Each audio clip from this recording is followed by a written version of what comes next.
ఈ rosemary oil కోసం మనం చాలా ఖర్చు పెడతా ఉంటామండి. అదేదో ఇంట్లోనే మంచిగా నా హెయిర్ గ్రోత్ జర్నీలో అయితే నాకు చాలా యూస్‌ఫుల్ అయింది ఈ రోజ్మెరీ హెయిర్ ఆయిలే. ఇది ఇంట్లో ఈజీగా ఎలా చేసుకోవడమో చూసేద్దాం. రోజ్మెరీ హెయిర్ ఆయిల్ కోసం మనకు కావాల్సింది 2 ఇంగ్రీడియెంట్స్ అండి.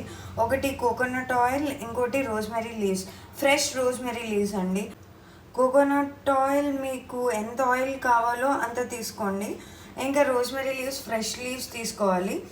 రోజ్మెరీ ఆయిల్ ఎప్పుడు ప్రిపేర్ చేసేటప్పుడు దాన్ని డబుల్ బాయిలింగ్ మెథడ్లోనే చేయాలండి.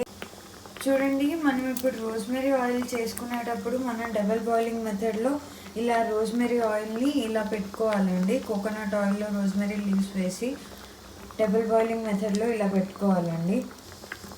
ఇది 1 అవర్ పాటు డబుల్ బాయిలింగ్ మెథడ్లో బాయిల్ అయ్యేలా మనం చూసుకోవాలండి. ఇదిగోండి, మన రోజ్మెరీ ఆయిల్ రెడీ అయిపోయింది. కోకోనట్ ఆయిల్ నుంచి దీని కలర్ కోకోనట్ ఆయిల్ గ్రీన్ కలర్గా మారిందంటే మన రోజ్మెరీ ఆయిల్ రెడీ అయిపోయినట్టే అండి. చూడండి ఎంత మంచి గ్రీన్ కలర్ వచ్చిందో. ఇది హెయిర్ గ్రోత్కి చాలా చాలా చాలా యూస్ఫుల్ అండి. చాలా బాగుంటుంది మీ హెయిర్ గ్రోత్కి. Must try.